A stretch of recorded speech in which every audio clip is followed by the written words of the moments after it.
fundamental. ¿Qué más? Convivir. Una sociedad culta, vamos a decir. ¿Sí? Son los leyes, por tanto, tenemos nuestro pueblo tiene un gran orgullo de todo esto, ¿sí? Que no es un orgullo para sentirse que los otros son menos. Este orgullo viene de la misión que tenemos, de la misión que tenemos. Tenemos una misión de difundir el nombre de Dios. ¿Cómo?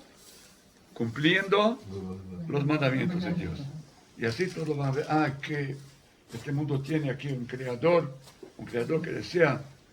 que desea la bondad, el bien de toda la humanidad. Eso es nuestra misión. Ok, vamos a ver cuáles son las leyes de contenido de esta parashá. Luego de la revelación en el monte Sinai, Hashem dicta una serie de leyes mishpatim, al pueblo de Israel. Sí, esta parashá es una secuencia de la parashá anterior. Y viene un Ve'ele a Mishpatim. ¿Notaron? Ve'ele. ¿Qué significa ve? Estas son las leyes. Y esta. ¿Qué significa? Están conectadas. Es una secuencia de lo que pasó hoy. Esas también son divinas. ¿No? Que no pensemos solamente los 10 mandamientos son divinos. Todos son divinos. Todas las leyes son divinas. Aquí tenemos la declaración, ¿sí? El evento del monte Sinai, la entrega de la Torá, y aquí que tenemos esclavos. Interesante que las primeras leyes dictadas aquí, ¿sí? Siguiente del evento del Sinai, leyes de los esclavos. ¿Por qué justo? Porque antiguamente los esclavos eran las personas que no tenían ningún derecho. Podías hacer con ellos lo que deseas, el dueño podía hacer lo que...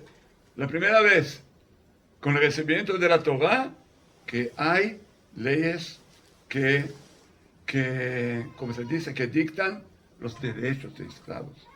Los derechos de esclavos. Eso no había antiguamente. Ellas incluyen las leyes de sirvientes, o sea, de los esclavos. Y bueno, es bueno que sepan que los esclavos, hay dos tipos de esclavos.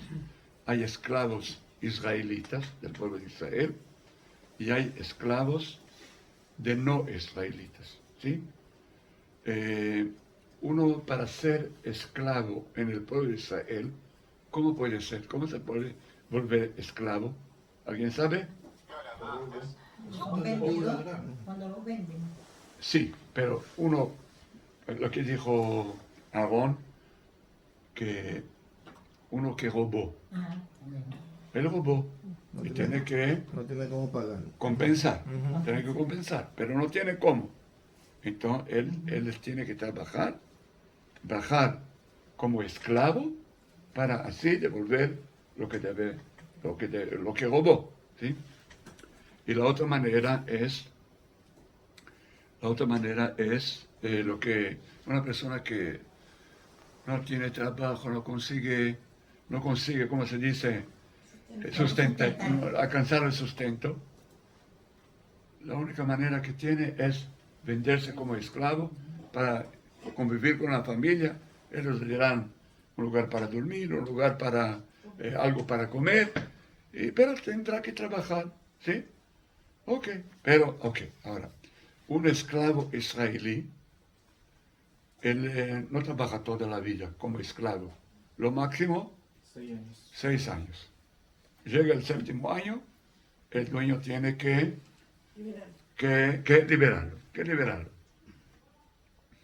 liberarlo, pero hay una posibilidad de que el esclavo desee quedarse más.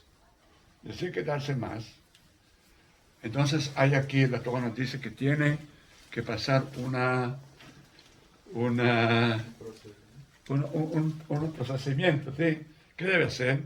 El dueño debe traerlo a la puerta, ¿sí? A la puerta, y allá hacer un hueco en su oído, así como las mujeres hacen para un anillo. Bueno, Un arete. Un arete. un aro, sí. Un arete. Así. Una marca que le hacen.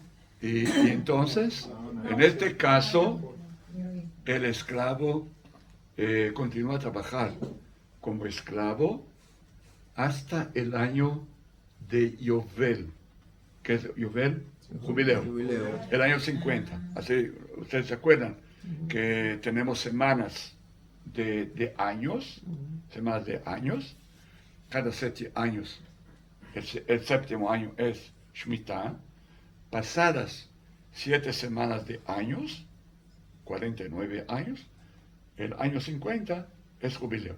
Entonces, digamos que estábamos en el año 31, ¿sí? De los 50, ¿sí? 31, digamos 30 para ser más simple, ¿sí? Entonces, él tiene que trabajar más 19 años. Llega el Yovel, termina. ¿Entendido? O 7 años, si desea trabajar más, hasta el Yovel, no más, no más. Más de que eso, no. ¿Por qué? Porque los judíos son esclavos de Hashem y no es digno que se vendan o que se estén como esclavos de seres humanos. Y es por ese motivo también que se hace un hueco en su oreja para acordarle el evento del monte Sinai, en el cual Hashem proclamó que ustedes, hijos, el pueblo de Israel, son hijos, son esclavos míos, son sirvientes míos. ¿Y por qué entonces te vas a venderse como esclavo a otras personas? Y el que robó, también. Escuchaste en el monte Sinai que estoy vino a robar. ¿Por qué te fuiste a robar? Ah, bueno, acuérdate que no está bien lo que hiciste. Las penas por asesinato, secuestro. O sea, conforme a la Torah hay pena capital, ¿sí? Hay pena capital, pero es muy, muy difícil llegar a realmente ejecutar a una persona, ¿sí? ¿Por qué? Porque los jueces, los jajamín, que eran los jueces, ellos siempre buscaban de alguna manera salvar el cómplice, ¿sí? Salvar el acusado, y por medio de interrogaciones, etcétera, siempre buscaban salvarlos. Y era muy, muy, muy difícil, que era muy raro, vamos a decir, que un tribunal ejecutaba. En el Talmud se cuenta que había un tribunal que durante 70 años ejecutó una persona, y por ese motivo le llamaban tribunal asesino. O sea, era algo que no caía bien dentro del pueblo judío. Asalto y robo. Interesante. Por ejemplo, el robo. Uno que roba. ¿Cuál es la diferencia entre robo y asalto? ¿Cuál es la diferencia? No. Cuando una persona no ve. Oh, perfecto. Este es el robo, ¿sí? Él viene a la noche, nadie está en casa, están todos durmiendo, él viene y roba lo que roba. Y este es un asalto. Eso se llama Gesel. Asalto se llama Gesel. Gesel. Y en cuanto que eso es ganar. Gneiva ve Gzeila. ¿Ok? Y interesante que a uno que roba a las escondidas, ¿sí? ¿Cuánto él debe pagar? Lo que robó más el 20. El doble. El doble. Digamos, si robó una vaca, ¿sí? La vaca vale, ¿cuánto vale una vaca? $1,000. Él les tiene que pagar $2,000. Pero un momento, devolver la vaca y más $1,000. Ahora, pero escuchen, pero si vendió la vaca, o si faenó la vaca, ¿cuánto debe pagar? La vaca y 4 veces más. Y 4 veces más. Un momento. Pero si robó un cordero, ¿sí? Y lo vendió o le faenó, debe pagar el cordero y 3 veces más. Y ahora ustedes deben preguntar una pregunta. ¿Cuál es la diferencia? ¿Por qué hay una diferencia entre la vaca y el cordero? Dicen lo siguiente, hay 2 razones interesantes que los sabios de Israel apuntan. Cuando él robó la vaca, ¿sí? Robó la vaca, entonces él impidió el dueño de trabajar, de cultivar la tierra, ¿cierto? Porque con la vaca se puede cultivar la tierra, con un arado, etc. El buey. El buey. El buey, también la vaca, ¿por qué no? El buey, la vaca. Pero, entonces por ese motivo, tiene que pagar más. Y hay otra razón, que dicen que cuando uno roba un cordero, ¿cómo lo lleva? Cargando las cuestas. En cuanto que el buey o la vaca, sí, lo empuja. Entonces él se rebajó, vamos a decir así, rebajó, está bien. Sí, entonces también se esforzó. La Torah también considera eso y lo baja un poquito. Está bien. Penas civiles por daños. O sea, una persona que causa un daño, que causa un daño, que golpea a una otra persona. Uno que golpea a otra persona debe pagar 5 tipos de pagamientos. ¿Cómo se dice? De indemnización. Primero, digamos que le cortó un dedo. Ahora la persona no tiene un dedo. Entonces primero tiene que pagar el precio de un dedo. Y ustedes pueden preguntar, ¿cómo se puede saber el precio de un dedo? Entonces, otra vez, habían ventas de esclavos no judíos, otros esclavos. Aquellos no salían a los 7 años, etc. ¿sí? Entonces se hacía la diferencia. ¿Cuál es la diferencia entre un esclavo perfecto, con dedo, y un esclavo sin dedo? Eso sabemos así, el precio de un dedo. Fuera eso, tendría que pagar el dolor por el sufrimiento. Debía pagar también los costos médicos de recuperación y los medicamentos. Debía pagar también el hecho de que la persona no pudo trabajar en cuanto tuvo que curarse, y debía pagar también por la vergüenza que causó. Pero yo digo una observación: la violencia entre personas es el nivel más bajo que hay, más bajo. Porque nosotros somos seres humanos, podemos expresarnos, hablar, sí, intentar explicar. Violencia no, violencia de ninguna manera. Infelizmente, sí, yo les digo, infelizmente hace un mes más o menos, alguien de la comunidad me llamó diciendo que otra persona de la comunidad lo golpeó.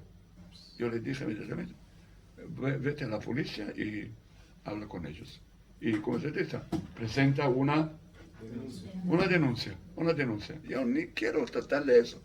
Nosotros hablamos de cosas muy más elevadas que eso, ¿sí? No hay lugar de violencia en nuestra comunidad.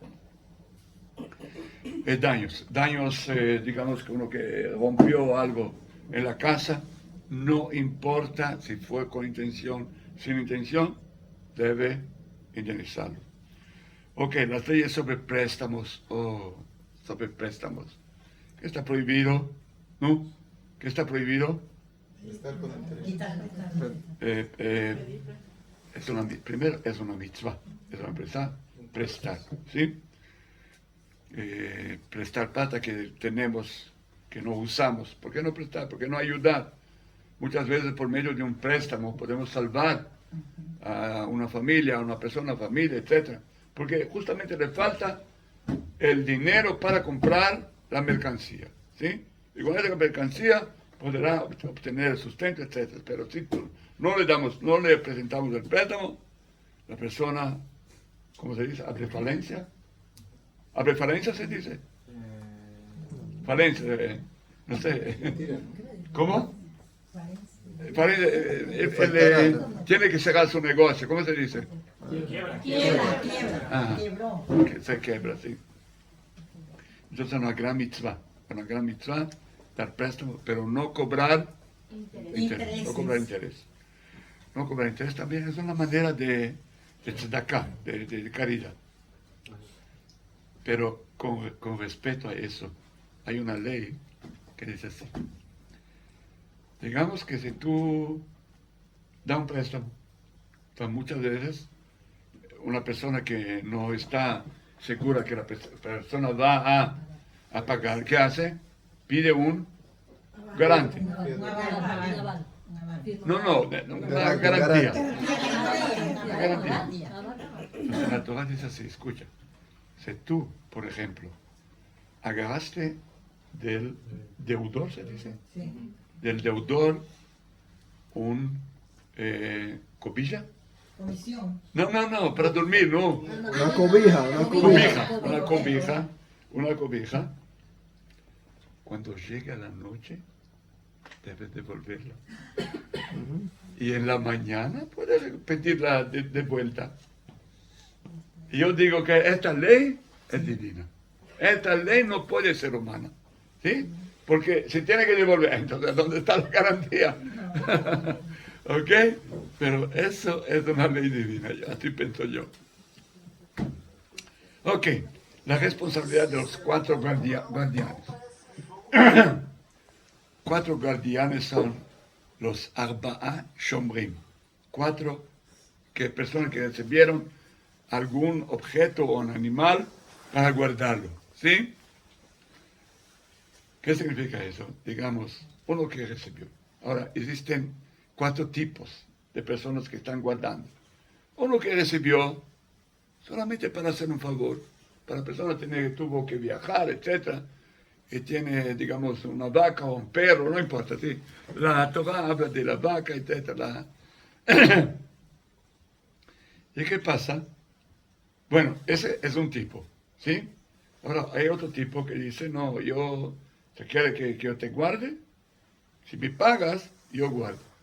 Entonces, el primero se llama Shomer Hinam.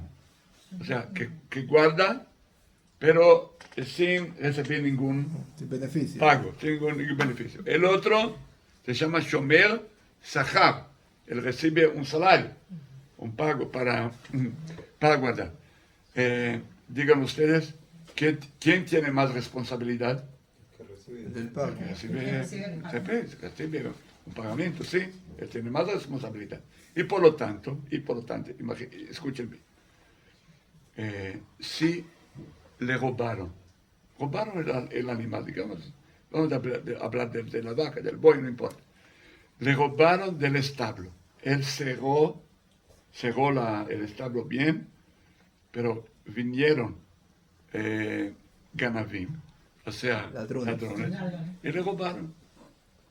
Él debe indemnizar el dueño o no.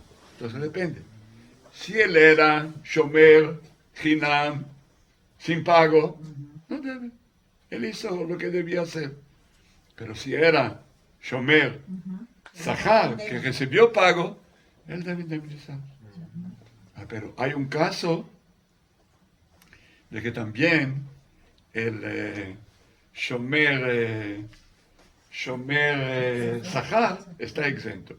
Cuando, en caso que viene un asaltante, es decir, si tú no me das ahora la vaca, yo te mato.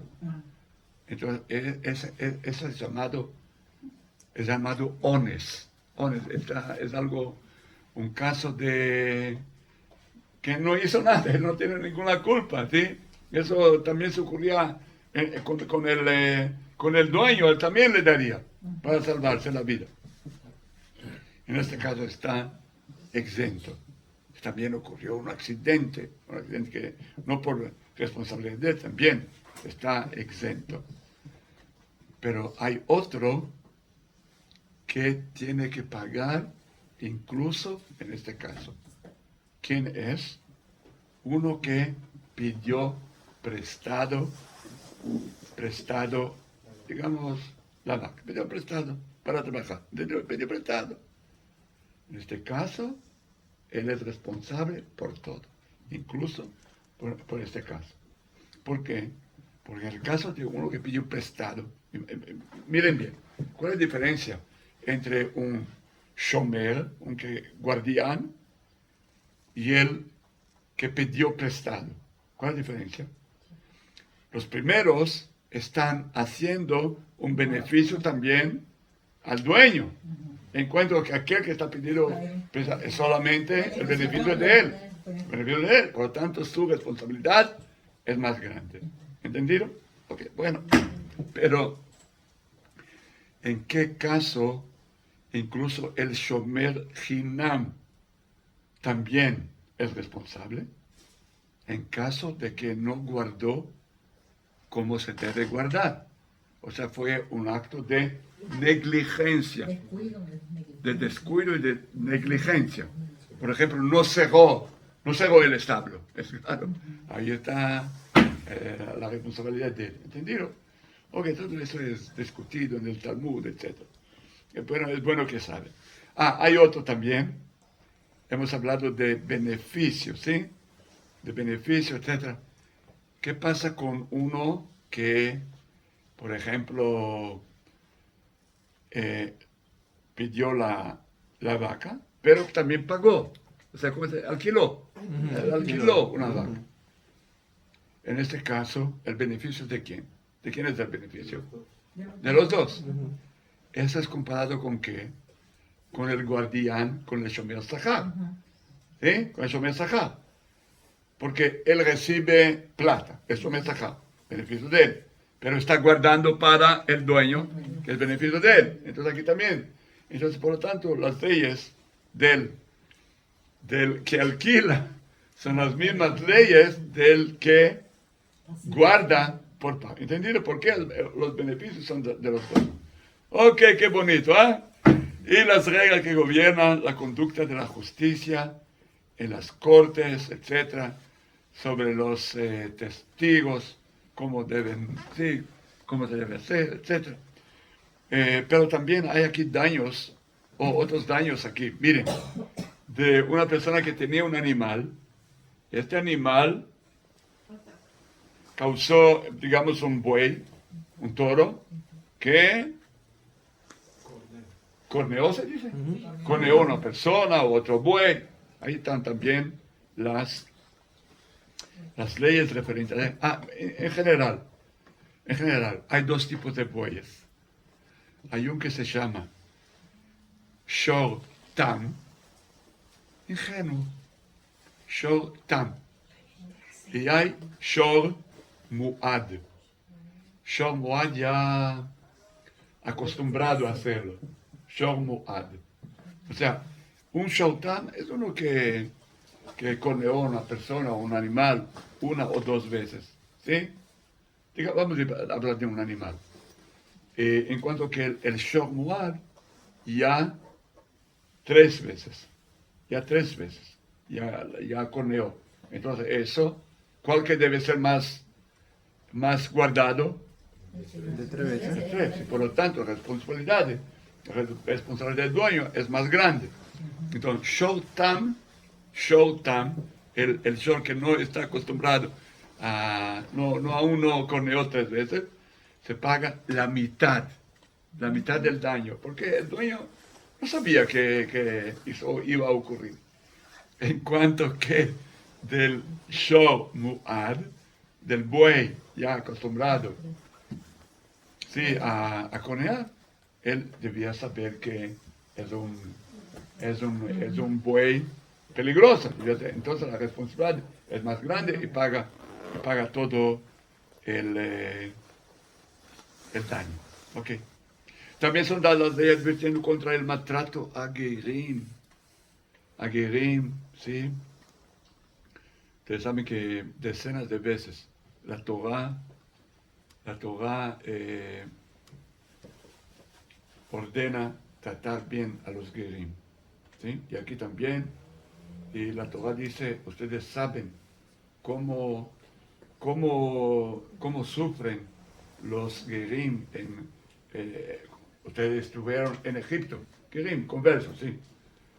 Y también, no solo Gerim, no solo conversos, como también extranjeros. Pero que ustedes estuvieron, eran extranjeros en la tierra de Egipto. Y ustedes saben cómo sufren. Por lo tanto, sepan también defender y no ofender a los Gerim. La observancia de las festividades en las diferentes estaciones. No, las fiestas. No, ¿cuáles son las fiestas? Pesach, Shavuot y Sukkot. Un momento. Pesach, ¿por qué conmemoramos? La La vida del Egipto. Sukkot, perdón, Shavuot, la entrega de la Torah. La entrega de la Torah. Sukkot, las cabanas, todo el trayecto en el desierto. ¿Cuánto tiempo duró ese trayecto? ¿Y por qué 40 años? Por los pecados de los espías. Ah, los espías, perdón. Estás aprobada. Ahora sí. Ok, muy bien. Pero también tenemos Rosh Hashanah Shana y Yom Kippur. y Yom Kippur. Rosh Hashanah, no, porque conmemorando Rosh Hashanah, Con la cabeza de la creación del mundo. ¿Y qué ocurre en el cielo en esos días? juicio. El juicio de cada uno y de todos los países, todo el mundo. Y Yom Kippurim, el día de que Hashem firma la sentencia. Firma la sentencia, muy bien. Y las leyes de las ofrendas de la agricultura, que tenemos las primicias, antes de comer algún producto, yo creo que ustedes estudiaron, ¿sí? Entonces uno tiene que apartar los trumot u maasrot, las donaciones al Cohen, ¿sí? Trumá, al Cohen. La ofrenda. ¿Cómo? La ofrenda, trumá, ofrenda. Ok, ofrenda, ok. Eso se llama la primera parte, 2% más o menos, y regalar al Cohen. De lo restante, 10% a quién? Los pobres. A los Leví primero. Leví. Leví. No se olvide que es Leví, ¿sí? Ok, 10% a los Leví. De lo restante, 10% o se lleva a Jerusalén y en otros años los entrega a los pobres.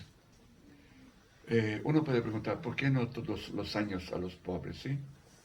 Eso es para enseñarnos que los pobres deben también hacer un esfuerzo de no caer a los hombros, se dice, de la sociedad. Uno debe hacer un esfuerzo para obtener su sustento y no caer, no pedir, ¿cómo se dice? Limosna. Pero, de otro lado, nosotros debemos siempre buscar ayudar a las personas. Y las leyes de las ofrendas de la agricultura que debían ser llevadas al templo de Jerusalén, la prohibición de cocinar carne con leche y el precepto de orar. Aquí tenemos, ustedes ven, El ternero. ternero, ¿sí? Tomando la leche de su mamá. En la verdad que ustedes saben que la Torah dice Lo tevashel gedi bechalel imo. No cocinarás la carne del El ternero ternero es la leche de la Con la madre. leche de la madre. con la leche de la madre. ¿Cómo se puede explicar? ¿Por qué no? Digan ustedes, ¿por qué no? Eso es crueldad. ¿Cómo? Crueldad. Es una crueldad. Cuando se nota esta foto, creo, ¿sí? Se puede comprender. O sea, la Torah permite el consumo de leche y también de carne, ¿sí? Pero sea sensible, sea sensible. La leche de la madre con la carne es algo que demuestra crueldad, insensibilidad. La Torah nos enseña que debemos tener cuidado. Y aquí tenemos también un Una hamburguesa. cheeseburger, ¿no? Se llama cheeseburger. Eso no debemos tener cuidado de no comerlos. En la verdad, el pueblo de Israel empleó esta mitzvah, empleó mucho. Porque, por ejemplo, carne de aves, de pájaros, no está incluido en ese precepto. ¿Por qué? Digan ustedes. Porque no hay leche. No hay leche en carne de ave.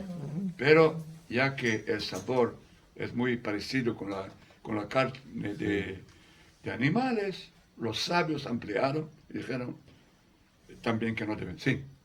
Ahí tengo una duda, por ejemplo, porque sé que los Ashkenazí tienen la costumbre de comer pescado con leche, en Sí. algunos casos. Pescado con leche es una... Los ashkenazim comen, los sefaradim no comen.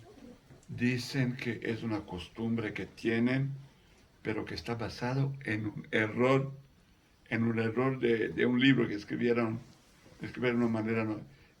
deseaban escribir carne con leche y por casualidad, por error, escribieron carne con pescado y por ese motivo hay esta costumbre. Pero otros también dicen que... Que los pescados pueden considerarse como lácteos. Yo también. Sí, claro. Ah. Sí. Si usted come pescado, puede comer con leche, no hay problema. Y también no hay que esperar nada. Nada. Pero hoy día se acostumbra entre leche, entre pescado y carne.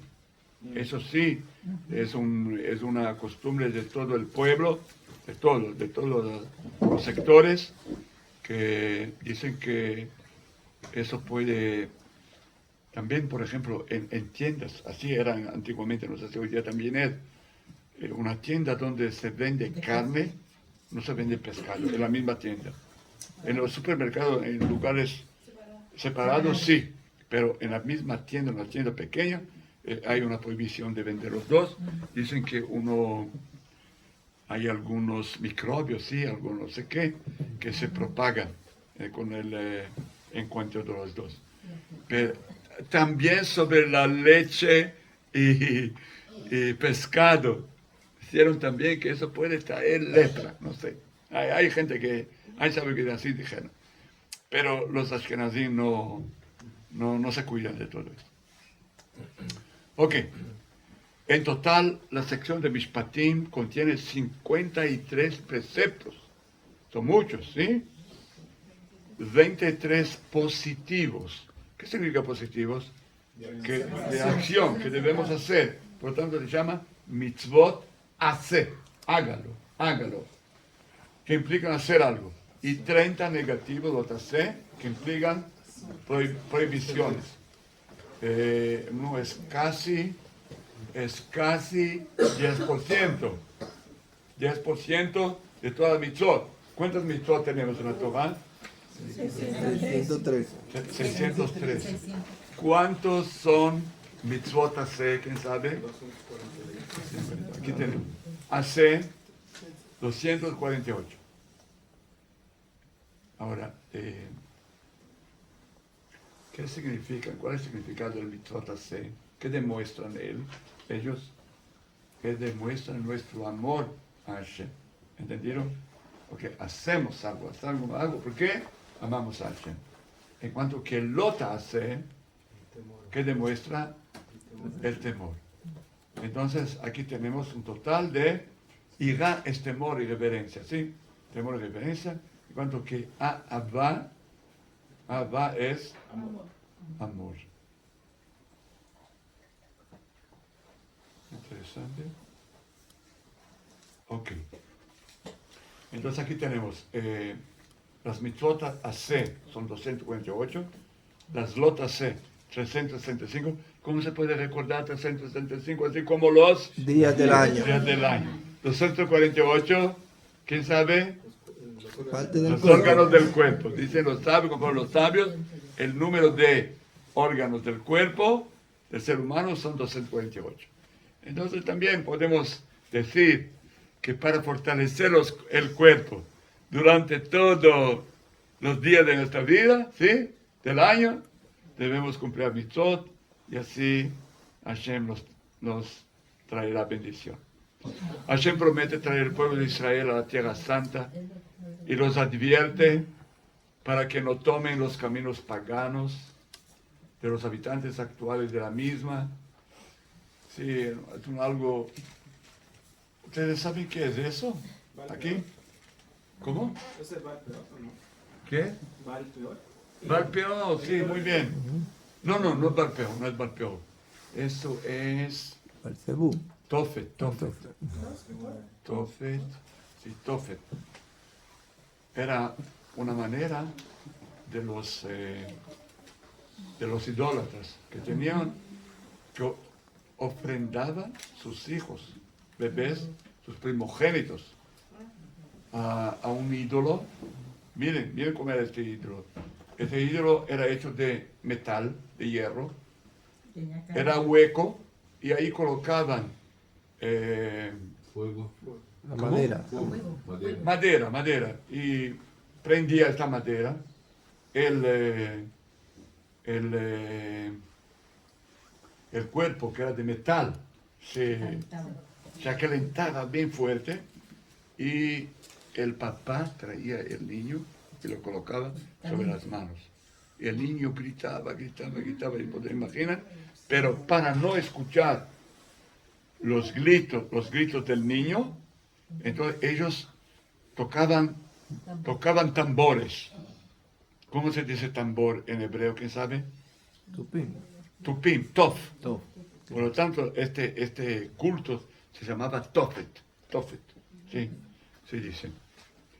Sí, hay un lugar en Jerusalén que se llama Gay Ben Hinnom. Gay Ben Hinnom. Gay, ¿qué significa gay? Gay es valle. Ben, hijo, Hinnom, quemado. Dicen, Valle de los hijos. es al lado de la muralla, frente al Sion. Hay Sion, ¿sí? Hay una carretera y un valle. Eso es Gay Ben Hinnom, porque ahí había este culto de Tofet.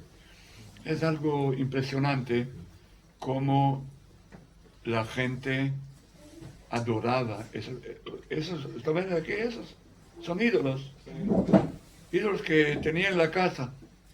¿Cómo se puede admitir que no tenían nada en la calabaza? Okay. ¿Saben que hace unos 3 años una mamá que fue a pasear con sus hijitos, uno que está en la sociedad de la comunidad de Taquipa, con sus hijos, y de repente el hijo se baja y encuentra una muñeca como esa, de millar de años. De otro lado, una vez yo estaba paseando con un grupo de alumnos míos cerca de Kriyat Gat, y de repente un alumno mío se agarra, levanta una monedita de cobre, toda verde, con hongos, etc. Una moneda de millares de años también. Así es la tierra de Israel. Ok, el pueblo judío... sí. En el final, interesante, que en el final de la parashá nos cuenta cómo Moshe subió al monte Sinai, ¿sí? Antes de recibir la Torah, ¿sí? Y trae la propuesta de Hashem al pueblo. Ustedes quieren comprometerse a cumplir la Torah, los mandamientos. ¿Y cuál fue la respuesta? Naaseh venishma. Naaseh venishma. ¿Qué significa naaseh? Haremos Haremos y escucharemos. y escucharemos. Pero ¿cómo uno puede hacer si alguien no escuchó? ¿Sí? En la verdad, entonces, primero nosotros nos comprometemos a todo lo que Hashem nos enseñará. ¿Okay? Pero hay otro significado de la palabra nishma. ¿Sí? Así también, ¿sí? ¿Qué significa nishma? Significa también comprenderemos. Comprenderemos. O sea, miren, al inicio uno que empieza a cumplir las mitzvot, pues las cosas no comprende por qué hacer esto, por qué hacer por eso, por eso. Pero cuanto más cumple, eso le ayuda a comprender el porqué. ¿Sí? O sea, vamos a empezar a hacerlo y así vamos a comprender más. Vamos a comprender el significado de cada shalom, de cada mandamiento. Porque es algo psicológico, yo creo. Así yo comprendo las cosas. Porque uno que sabe que debe cumplir y no cumple, ¿qué pasa? Él desea todo el momento, explicar a sí mismo por qué no cumplo, ¿sí? Que justificar su comportamiento. Entonces él siempre busca razones de por qué los que cumplen están errados. Pero uno que sí decidió, se comprometió a cumplir las cosas, ¿sí? Entonces la psicología de él, bueno, yo estoy haciendo eso, debo buscar razones por qué estoy haciendo. Entonces él va a buscar, va a consultar el libro, va a preguntar, y así entonces él avanzará, él comprenderá y dará razón a su significado, a su comportamiento. ¿Sí? Eso fue lo que declararon los hijos de Israel en el monte Sinai. Naaseh venishma. ¿Pero por qué declararon eso? Porque ellos habían salido del Egipto hace ¿cuántos días? ¿Cuántos días? 50 días. 50 días. Desde la salida de Egipto hasta el recibimiento de la Torah, 50 días. Por lo tanto, también entre Pesach y Shavuot, 50 días. ¿Sí? ¿Y qué hacemos durante esos días? Contamos Firat HaOmer. Firat HaOmer, ¿sí? En el día 50 es Shavuot. ¿Ok? Muy bien, pero dicen, así relatan los sabios, aquí ustedes tienen 2 coronas. Y una que está escrito, Naaseh, y la otra, Nishma. Nos cuentan los sabios de Israel que en el momento en que los hijos de Israel contestaron a Hashem diciendo Naaseh venishma, bajaron de los cielos ángeles, cada uno con 2 coronas en las manos, y entregaron esas coronas a los hijos de Israel por haber contestado, porque ellos comprendieron su situación, comprendieron que para ellos era difícil comprender el significado. ¿Por qué? Porque ya durante 210 años estaban esclavizados en el Egipto, y es claro que había mucha influencia. Ustedes saben que conforme a nuestra tradición, Hashem decidió inmediatamente, en el momento adecuado, redimir el pueblo de Israel, porque el pueblo de Israel estaba sumergido en 49 niveles de impureza. Sí, estaba a mucha influencia de la sociedad. Fíjense, cuando vivimos junto con gente mala, eso también nosotros nos volvemos malos. Eso es algo, es una ley, ¿sí? Y por lo tanto siempre debemos buscar un barrio a donde hay realmente gente buena, etcétera, etcétera, etcétera. Una buena escuela para los niños y no buscar justo a donde los departamentos son más baratos. Uno debe llevar con mucha atención este punto. ¿Ok?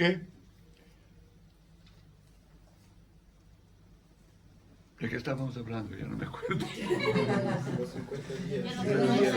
Ah, sí. Entonces el pueblo de Israel se encontraba en el nivel 49 de impureza. Si caían en el nivel 50 de impureza, ya no podrían, ya habían perdido la posibilidad de volver a elevarse y otra vez llegar a la santidad. ¿Comprende? Y por lo tanto, Akadosh Baruj Hu, el santo bendito sea, el Creador resolvió, opa, ya no hay más tiempo, debo salvar a mi pueblo en este momento.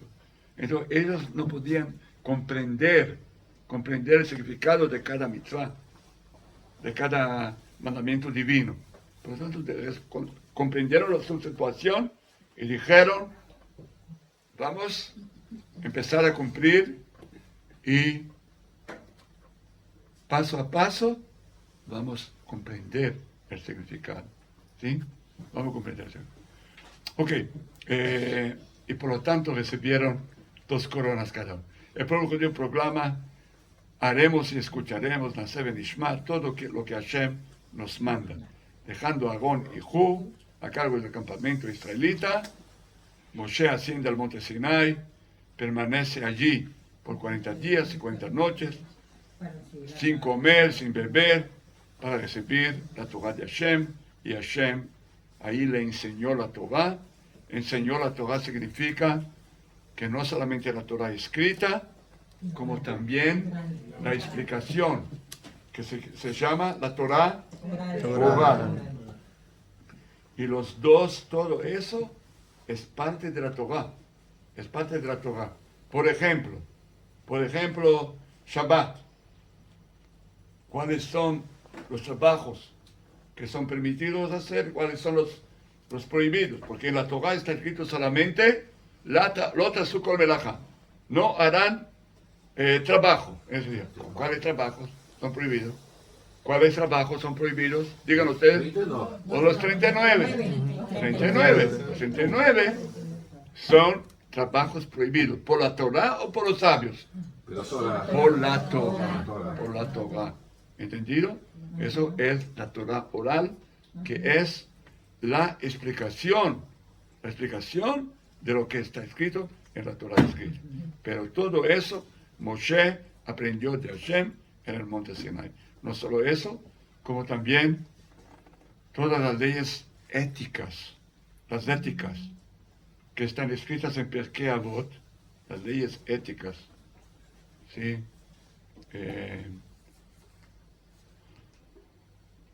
El Pirkei Avot, ¿cómo empieza? Moshe Kibel Torah Bisinai. Moshe recibió la Torah Bisinai. Transmitió a Yoshua. Y Yoshua a los ancianos a los shoftim, etcétera, etcétera, Askenim, etcétera, etcétera, etcétera, para demostrar que no solo las leyes de la Torah, los mandamientos, y también la Torah Shebe'al Peh, pero también las leyes morales, éticas, de ética, todo eso viene de Hashem, y fueron entregados a Moshe, transmitidos a Moshe en el monte Sinai. ¿Ok? Zeu, vamos a hacer una